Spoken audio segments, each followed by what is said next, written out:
mais bu ñu xoolee aussi si li nga expliqué yëpp ak bu ñu gisee carrément événement yi nu muy durer depuis des années voire même depuis des siècles dafa mel ni comme le peuple palestinien moom à chaque fois rek mooy nekk le perdant dans cette histoire mais conséquence yu si mbir mi naka am parce que déjà fekkee Israël à chaque fois mu ngi dal si ko peuple palestinien certes il y aura des morts mais dina am ay échappés. léegi man dama bëgg a attirer attention nit ñi par rapport ak aspect négatif yi moom mun a am parce que le monde fu mu toll nii surtout les Européens wala sax au niveau des États-Unis dañuy ragal lii rek loo xam ne ñeel na wàllum terrorisme ak yooyu noonu dañu gis ne carrément les pays arabes entre guillemets ils sont forts c'est ay affaires kamikaze tey est-ce que mënuñoo ragal doomi palestiniens yooyu nga xam nekk ay échappés tôt ou tard dem ba déstabiliser yooyu pays yi nga xam ne dañoo jàpp ce sont les amis de l'Israël quand même. waaw.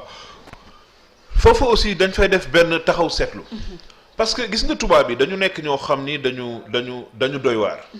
da ay yàgg a nekk ay tooñkat parce que mosoo dégg ni arab yi ñoo dem ci dëkk tubaab bi di leen assiégé irakiens yi demuñu France demuñu Angleterre demuñu Amérique américains yi ak français yi ak anglais yi ñoom ñoo dem Irak donc ñoom ñooy fekk les autres peuples du monde dans leur quiétude ba pare déstabiliser leen ba pare ñëw di leen jiiñ terroriste c'est pas les enfants palestiniens qui vont devenir des terroristes c'est en fait le terrorisme occidental qui fait naître des ennemis de l'Occident c'est comme ça qu'il faut comprendre les choses parce que ñoom aussi xoolal Afrique par exemple sunu jamono maam yi fexe woon na ñoom ak seen ay pexe ba ñëw ba Afrique jàpp leen dakk leen def leen ay jaam coloniser ñu pendant des siècles te ba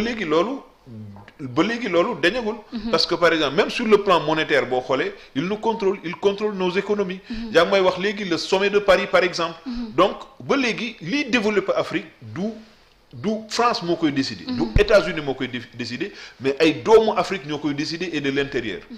donc loolu dafa nekk loo xam ni dafa am solo trop ce qui va favoriser la paix universelle mooy jàmm ci àdduna bi mooy peuple yi respectante ku nekk ñu bàyyi la ci say ngëm-ngëm bàyyi la ci say spécificité sur le plan culturel pour que monde bi am jàmm am dal mais tant que tubaab yi ñi ngi dem ci dëkku jàmbur yi di fa wut alal di ko indi di ko dundee ba pare di réduire ñeneen ci ndóol jàmm du mës a am ci àdduna parce que aussi nooteel nit yàlla daf ko dund pour daf ko bind pour mu libre mais bu dee nag sa moroom yi doomu aadama daf lay noot mais tu vas te rebeller tu vas te révolter et naturellement rébellion boobu lay wax dafa mel ni français yi bi nga xamante ni Allemagne Hitler jël na France ba nga xam ni occupé na ko mais français yi dañu libéré dañu révolté wu ils ont résisté ce qu'on appelle la France de la résistance et la France des collaborateurs ñi àndoon ak Allemagne dañu résister fippu ba nga xam ni nooteel gi Allemagne bëggoon def digganteem ak France dafa dagg bi nga xamante ni également la reine d'Angleterre par exemple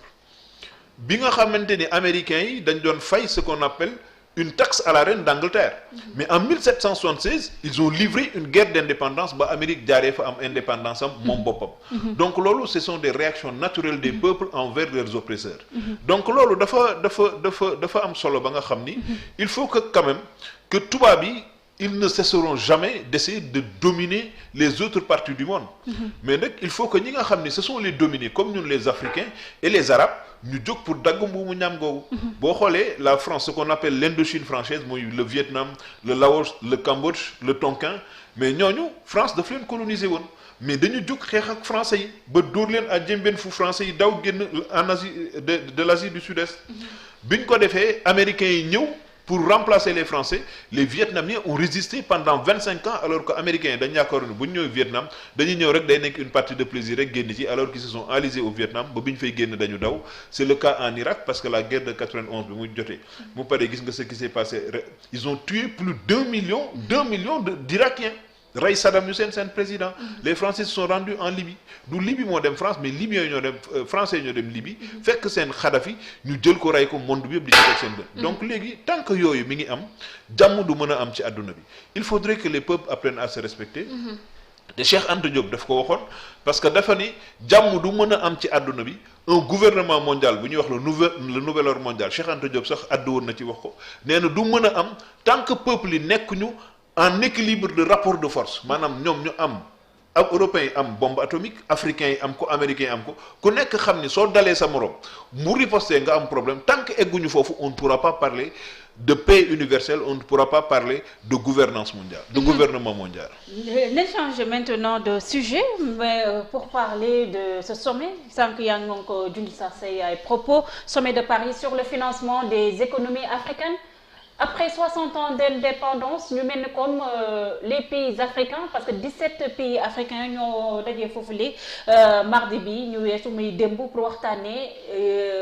économie réewu Afrique. Qu'est-ce que ça vous fait? Waaw, ça me fait extrêmement mal. Parce que xam nga ñun dafa am loo xam ne mënatul wéy. te lu mënatul wéy dañ koy dakkal. mënuñu jóge ci esclavage ñu jël ñu def ñu ay jaam. jóge fa coloniser ñu. jóge fa daggate sunuy réew. depuis la conférence de Berlin qui s'est tenue entre 1884 et 1885, ce qu'on a appelé le partage de l'Afrique, les mêmes puissances ñëwaat maanaam des siècles après pour ñun sunu génération problème yi Afrique am ñuy toog Paris di ko fa négocier ak di ko fa décider. Les problèmes de l'Union européenne ne se règlent pas à Bamako, ne se règlent pas à Abidjan ou bien au Mali, ça se règle en Europe. Il faudrait que les Africains se libèrent parce que l'Afrique ñun ñoo nekk encore le seul continent sous tutelle.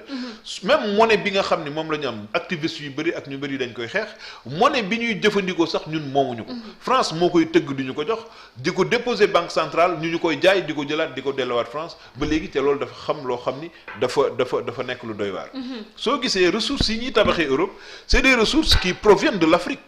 Donc pourquoi ñoom ñuy ñëw sunu ay réew di fa tibb di defari seen réew te ñun ba léegi ñun ñi dëkk fi ressources yi nekk mënuñu jël sunuy responsabilité jël sunu destin en main tabaxal sunu réew sunu bopp lu dul bu ñu war a jël ay décisions stratégiques dañuy takk sunu ay bagages dem ba Paris wala ñu dem ba Amérique pour lijjanti fa les problèmes de l'Afrique. Donc ki nga xam ne le président Macky Sall doguma la lui il parle de changement de paradigme à défaut de parler de New Deal wala sax plan Marshall pour l'Afrique. Mu mel ni ba tey on reprend les mêmes mots plan Marshall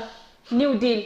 waaw xam nga loolu est-ce que nos économies ont besoin de se référer aussi à ces modèles européens ou bien à ces modèles américains. waaw effectivement xam nga réew bu dem ci àdduna. dafa sukkandiku ci ay gëm-gëmam ci culture am ak ci histoire am pour mën a dem. te Afrique nag ñun dafa jot nag ñu tijj suñuy bopp ci loolu. parce que quand on nous parle de New Deal yooyu c'est des concepts yoo xam ni. c'est-à-dire que li ñu doon woowee nooteel rek la ñuy jël dafa mel ni bu njëkk ba nga doon wax voiture. léegi on dit automobile wala yu demee noonu rien ne change ce sont les concepts qui changent mais les réalités restent les mêmes. mais en fait les présidents africains dañu war a xam ni seen ay peuples ñoo leen fal. Macky Sall français yi faluñu ko ce sont les Sénégalais qui l'ont élu de manière démocratique et par conséquent il doit une reconnaissance en son peuple mooy génnee askanam ci ndóol mais l'avenir de l'Afrique ne se décidera ni aux États-Unis ni en Europe ni en Asie l'avenir de l'Afrique ku mel ni Jomo Kenyatta waxoon na ko dafa ne woon aux Africains aux Asiatiques leur Asie aux Américains l'Amérique l'Europe aux Européens et l'Afrique aux Africains donc ñun ci suñu bopp ñoo war a nekk ay nit xamaat suñu bopp bu baax même ce concept de démocratie la démocratie est une doctrine des oppresseurs ñi nga xam ni ñoom ñoo ñu nootoon ñoo ñu imposer ñu démocratie te boo demee sax seeni réew boo xoolee démocratie amu ci boo demee ci dëkk bu mel ni États-Unis dafa am benn économiste suédois bu ñu tuddee Gunnar Myrdal Gunnar Myrdal c'est un économiste qui est très réputé ku ñu xam la ci àdduna bi dafa bind benn téere tuddee ko The American Dilemma le dilemme américain mu ne américains yi li ñuy wootee liberté ak démocratie yëpp soo demee en fait seen biir réew mooy boddee compté dafa am ci biir tubaab bi ils vivent en communauté mais tubaab bi seen bopp nanguwuñu tolloo ak nit ñu ñuul li ba léegi gis nañ George Floyd niñ ko reyee nit ku ñuul la dem nañ ba nga xam ne au 21e siècle ginnaaw bi esclavage jeexee dañuy gis noirs yi ba léegi di réclamer l'égalité des chances l'égalité également raciale au niveau des États-Unis la France seen doctrine lan la liberté égalité fraternité yow mii tey un Français il vient au Sénégal comme il veut mais le Sénégalais ne peut pas se rendre en France comme il veut. Mais qu'est-ce qui justifie